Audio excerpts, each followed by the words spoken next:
Okay, so this lesson is for week 8, lesson 4, and it's called Polynomial Long Division. There's actually 2 separate parts of this lesson, so let's kind of talk about this one first. Okay, so we're going to be taking a polynomial, right, which has multiple terms, and we're going to be dividing it by a monomial, all right? And you can read right here how to do it. I don't need to read that to you, but take a look. Here's what an example looks like.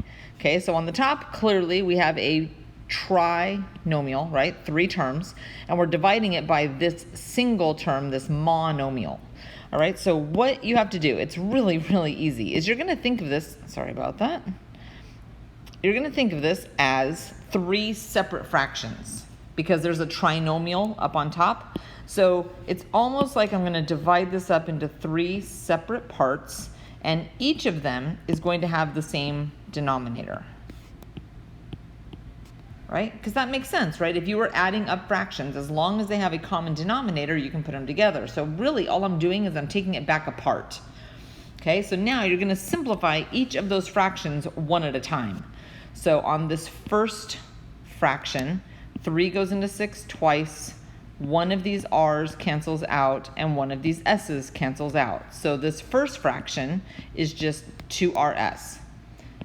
Okay, in the middle, the 3's cancel out, the r's cancel out, and one of the s's cancels out. So now I've just got plus s. And then on the last one, 3 goes into 9 3 times, one of the r's cancels out, and the s's completely cancel out. So what I have left is negative 3r.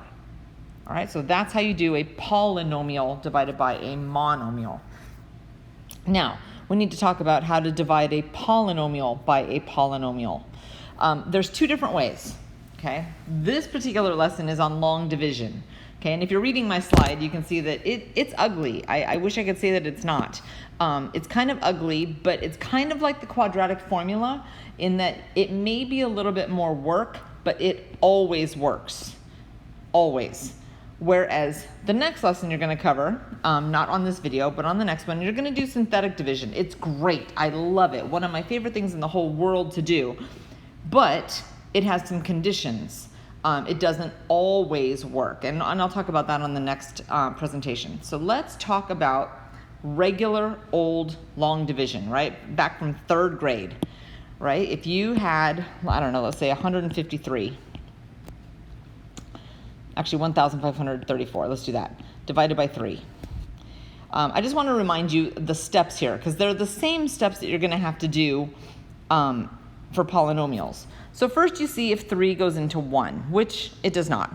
So then you see if 3 goes into 15, which it does. Right? You figure out how many times it goes in, then you multiply, then you subtract, and then you bring down. Right? And then you see how many times 3 goes into 3, which goes once. 1 times 3 is 3. Then you subtract. That's a 0, sorry. And you bring down. Right? And then 3 goes into 4 once. Then you multiply and you subtract. Wait, I ran out of room. But anyway, when you subtract, you're left with a remainder. Okay? And when you were really, really little, you would, like up here, you'd write remainder 1. All right? But you're not a little kid anymore. All right, so we're not going to put remainder 1. What we're going to do is we are going to put the remainder over the divisor.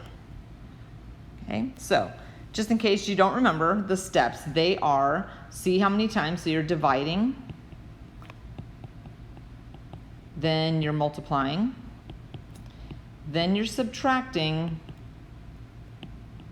then you're bringing down,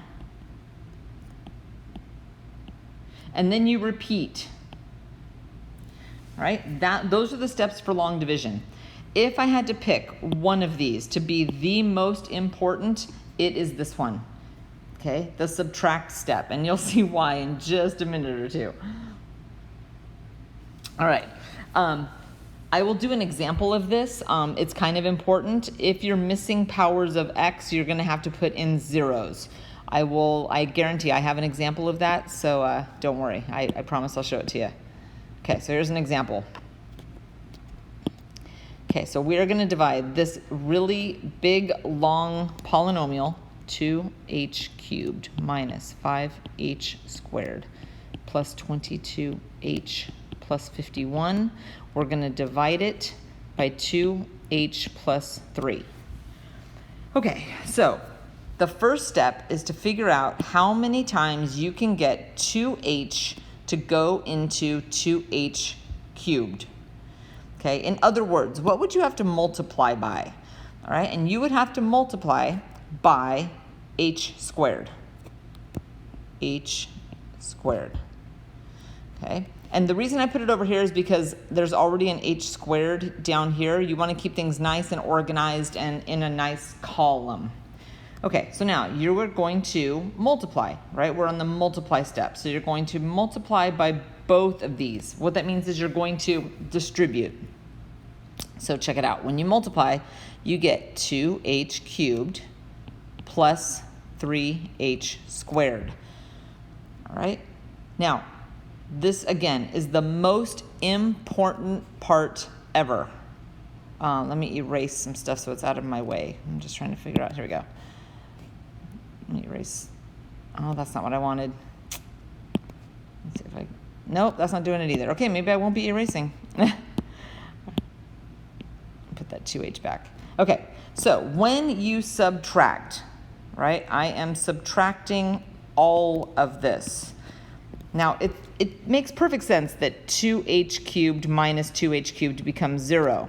But over here, you are subtracting, right? You have negative 5h squared, and you are subtracting 3h squared, which gives you negative 8h squared. And then you bring down. All right, and now you start all over again. From the beginning, you need 2h to go into negative 8h squared, which is going to go negative 4h times. And then you have to distribute. Distribute. Sorry, that should point more to the 3. Okay, so in fact, there it is. There we go. Let me make sure that points more to the 3. Okay, so I distribute my negative 4h, and I get negative 8h squared and negative 12h. Now, I'm going to need to subtract, okay? Subtracting all of this. So here, where I have negative 8, subtracting another negative 8, that becomes 0. And then when I have 22h, subtracting negative 12, that becomes, and I know you want to say 10, but it's not 10, it's 34h. You are subtracting a negative. And then you bring down the 51. And then you start all over again. So now I need 2h to go into 34h, which would go 17 times. Right? Pretty much you're asking yourself, what should I multiply by? Right? 2h times what equals 34h? Okay, so now, again, I will be distributing. And I get 34h plus 51. And when I subtract, I get 0. Right? And you hopefully remember from elementary school, when you subtract, when you have a remainder of 0, it divides in evenly, right? There is no remainder. This is the quotient. In fact, let me highlight it in yellow. This is the quotient. That is the answer to this problem. Okay, we're going to try another one. Not that one. This one. Okay. Now, this is the reason I want to do this one specifically is because there's going to be some missing terms, right? So under my little division house thing, right, I have 8x cubed. Now, I don't have an x squared, so I'm going to put in an x squared. And I don't have an x, so I'm going to put in an x. All right? And then, lastly, I have my constant. All right? So now I'm dividing by this 2x minus 1. Okay.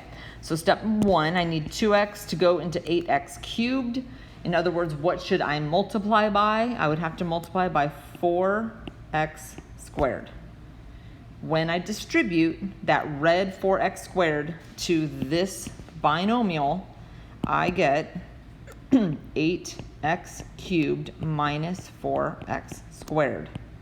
Now, when I subtract all of this, I get 4x squared, and then I bring down. Don't forget the bring down step. Okay, so I'm going to switch colors and start over. I need 2x to go into 4x squared, which means I need to multiply by 2x. Now I distribute, and I get 4x squared minus 2x. When I subtract, again, both of these, I get 2x minus 1. So now I need 2x to go into 2x, which goes one time, and I get a remainder, again, of 0. Okay, really good. Let's see, do I have another example? I do not.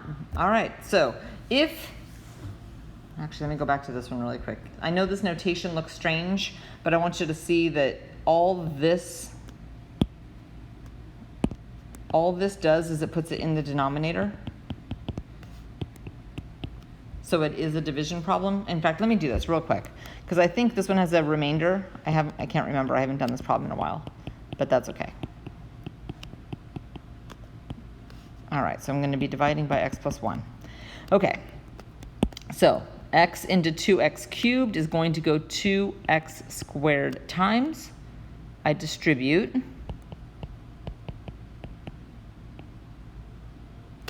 Then I subtract. And I bring down. Now I need x to go into negative x squared, which is going to go negative x times. And I distribute. And when I subtract, I get negative x. And then I need x to go into negative x. I distribute. And when I subtract, I get 4. So because of the remainder of 4, I'm going to have 4 over my divisor. All right, so that's how you're going to state your answer if there is a remainder. Let me know if you have questions.